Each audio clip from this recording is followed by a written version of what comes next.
Ready to move in premium triplex villas at Kollur APR Projects. నమస్తే, నేను Venkat, Suman TV Bhainsa. ప్రస్తుతం మనం బైన్సా పట్టణంలో ఉన్నటువంటి డాక్టర్ రామకృష్ణ గౌడ్ గారి వద్ద ఉన్నాం. ముఖ్య విషయం ఏంటంటే ప్రస్తుతం రాబోయే రోజులు వేసవి కాలం కాబట్టి ఈ వేసవిలో ప్రజలు ఎలాంటి జాగ్రత్తలు తీసుకోవాలి, వడదెబ్బలు రాకుండా కానీ ఇంకా ఏవైనా రోగాల బారిన పడకుండా ఉండాలి అంటే ఎలాంటి జాగ్రత్తలు తీసుకోవాలో డాక్టర్ గారిని అడిగి తెలుసుకుందాం. సార్ చెప్పండి సార్, ఈ సమ్మర్లో హెల్త్ విషయంలో ఎలాంటి జాగ్రత్తలు తీసుకోవాలి? నమస్తే, నేను డాక్టర్ రామకృష్ణ గౌడ్, ఆరోగ్య భారతి ప్రాంత సంయోజక్. మనకు ప్రతి సంవత్సరం ఎండలు పెరుగుతూనే ఉంటున్నాయి. అయితే దీనికి ప్రజలు ముఖ్యంగా ఈ ఎండ అంటే వేడి సన్స్ట్రోక్ కానీ మనం ఎండ దెబ్బ అంటాం, ఇది తలగకుండా ఉండడానికి ముఖ్యంగా మధ్యాహ్నం టైంలో ఎక్కువగా బయటకు వెళ్ళకుండా చూసుకోవడం అన్నిటికన్నా శ్రేయస్కరం.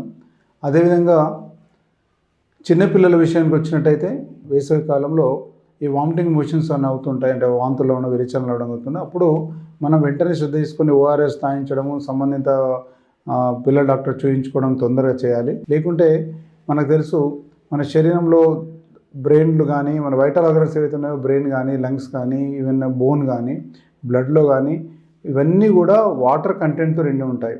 దాదాపు బ్రెయిన్లో అయితే 90% కన్నా ఎక్కువగా మనకు నీరుతోటే ఉంటుంది. మనం ఒక మసల్ ఏదన్నా మనం పని చేయాలన్నా ఎండాకాలము మనం తొందరగా పని చేయకపోవడానికి మనకు చేయడానికి ఆసక్తి ఎందుకు ఉండదంటే మన మసల్లో ఉన్నటువంటి వాటర్ తగ్గిపోయినప్పుడు దాదాపు 73% వాటర్ మసల్లో ఉంటుంది.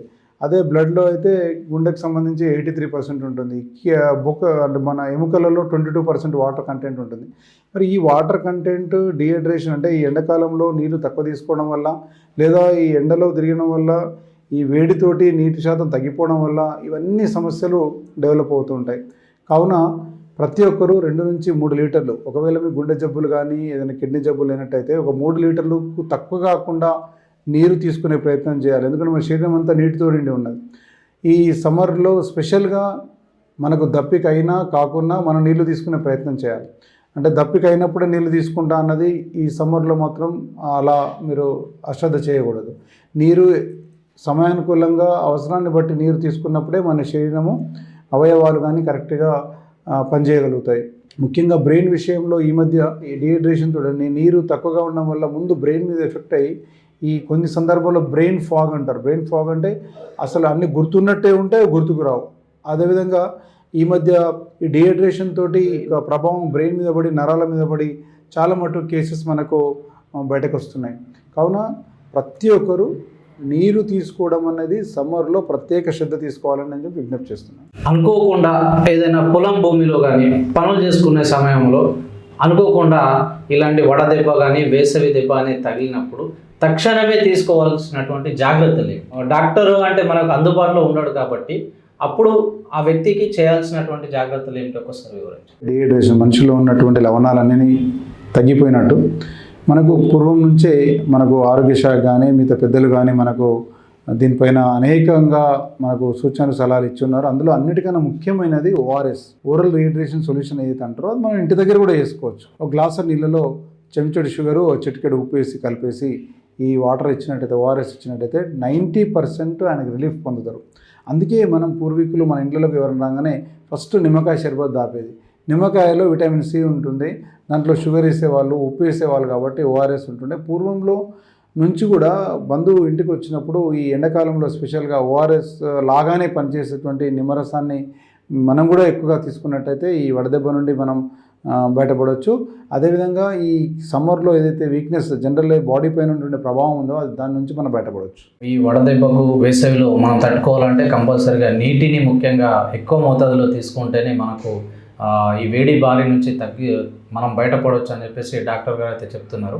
అదేవిధంగా మనం వేసవిలో ఎక్కువగా బయట తిరిగినట్టయితే, ఎండలో బాగా తిరిగినట్టయితే మనకు వడదెబ్బ తగిలింది అని తెలుసుకోవడానికి ఎలాంటి సిమ్టమ్స్ మన పైన కనిపిస్తుంటాయి అవి ఒక్కసారి ప్రజలకు తెలియజేయండి సార్. ఈ ఎండలో వెళ్ళినప్పుడు కానీ లేకుంటే కంటిన్యూస్గా మనము నీరు తీసుకోకపోవడము పని చేయడం వల్ల కానీ ఇప్పుడు ఏమవుతుందంటే ఈ సన్ స్ట్రోక్ అని మనం అంటాం. అప్పుడు ఆ సమయంలో ఏమవుతుందంటే మనిషి డిహైడ్రేట్ అయ్యి నాలుక తడిబారిపోవడాలు, అదేవిధంగా ఆయన యొక్క మెంటల్ అబిలిటీ ఏదైతే ఉంటుందో అంటే గుర్తుపట్టడం చేయడం అవన్నీ ఉండకుండా కొద్ది స్తబ్దంగా అయిపోయి ఉంటాడు. ఒక్కోసారి ఈ డీహైడ్రేషన్ ఎక్కువైనప్పుడు చక్కెర వచ్చి కింద పడడాలు అవి కూడా అవుతుంటాయి. ముఖ్యంగా మనం గుర్తుపట్టుకోవాల్సింది ఏంటంటే సమ్మర్లో బయటకు వెళ్ళినప్పుడు నీరు ఎక్కువగా తీసుకోవడము, ఎవరైనా సడన్గా పడిపోయినప్పుడు ఆయన యొక్క కండిషన్ పైన మనం దృష్టి పెట్టి ఒకవేళ వేడిగా ఉన్నట్టయితే కూల్ ప్రాంతానికి ఆయన తీసుకెళ్ళి పడుకోబెట్టడము, గాలి ఊపడము, చల్లగా చేయడము, చల్లని ప్లేస్కి తీసుకుపోయే విధంగా ప్రయత్నం చేయాలి. డీహైడ్రేషన్తో ఈ హైపోవోలిమిక్ షాక్ అంటే నీరు తగ్గిపోయి బీపీ డౌన్ అయిపోవడాలు కానీ అవి అప్పుడప్పుడు జరుగుతుంటాయి ఎమర్జెన్సీలో. అటువంటప్పుడే మన ప్రాణానికి ప్రమాదం ఉంటుంది. కాబట్టి ఆ సమయంలో వెంటనే సంబంధిత దగ్గరలో ఉన్న ఆసుపత్రి తెలిసి ఆయనకు ఈ సలైన్స్ కానీ ఐవి ఫ్లూయిడ్స్ కానీ పెట్టించినట్టయితే తొందరగా కోలుకునే అవకాశం ఉంటుంది.